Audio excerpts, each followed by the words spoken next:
Did you know that not making a decision is making a decision? That's what I want to talk to you about today. Not making a decision is definitely making a decision. You're choosing not to act. I'm Courtney. Welcome back to Senior and Living Today. Welcome back again to all my saltines. Thanks for joining me.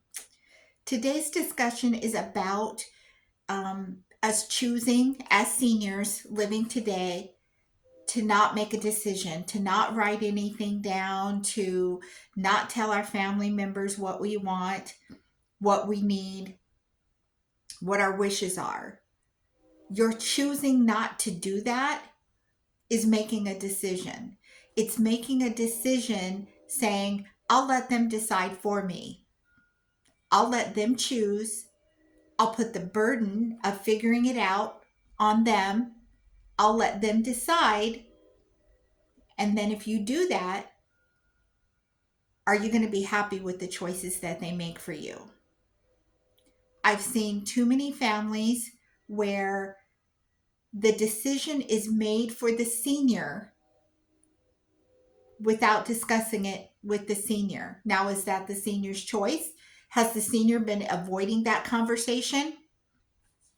We need to put a stop to that. If you know you want something, then you need to tell your family members that's what you want. My family is well aware of what I want, where I want to live. Do I want to stay in my house? Do I want to go stay with one of them?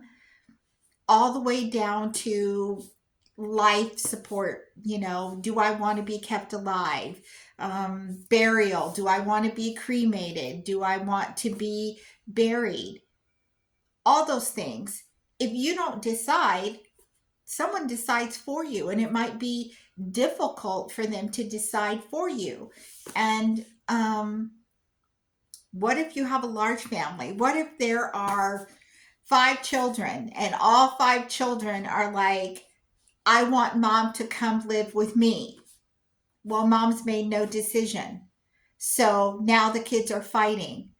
You could decide that. You could write that down. Even if something happened and you were unable to speak, let's say you had a stroke or you had some kind of incident where you no longer had a voice. Do your family members know what your wishes are? Oh, I want to go live with Sue because Sue's house is a little quieter than Elizabeth's house with Elizabeth's 7 kids. Or I want to go live with Betty because Claudine doesn't cook and I like the way Betty cooks.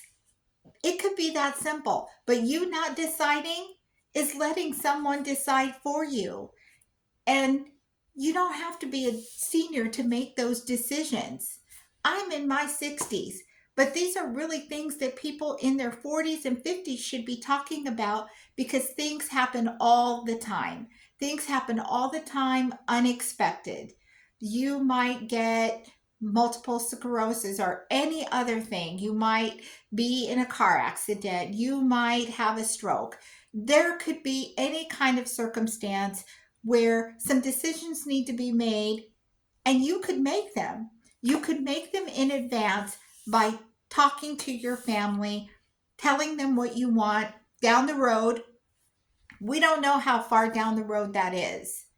And if you don't want to have that talk with them, then you could write those things down. You could write those things down in your living legacy planner. You could have this all filled out for them, and all they would have to do is, if something happened, know that you have this planner in your house and they can pick it up and they can open it up and they can see what you've written.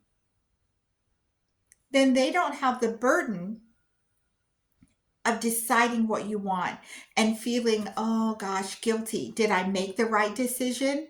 Is this what dad wanted? Is this what mom wanted? Even if you didn't want to sit them down and have the talk with them, it is still important to make your wishes known. Maybe you don't want to have a talk with them because it might lead to some hostility. But if you have a group and they all have a difference of opinion, Here's your tiebreaker. Here's your tiebreaker.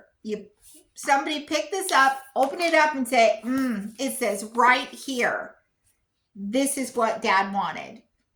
This is what Dad wants us to do. This is where Dad wants to live. So I just want you to be aware that not making a decision is making a decision. Some elderly people have been sent to other cities and other states they don't want to go to, but they don't feel like they have a voice. And when you don't let your family members have a voice, you are taking away their dignity. Don't do that. Find out what they want. I know for my grandmother, when it was getting unaffordable for her to live on her own and be home all the time with just Social Security and cover that heating bill and that electric bill, all the things she had to take care of, her time was divided up the way she wanted. She went and spent 3 or 4 months out of the year in Philadelphia with an uncle, and then 3 or 4 months out of the year in Texas with another uncle, and then spent the summers sometimes with me in Oregon and sometimes in San Francisco. And your family members need to have a voice so they can feel good.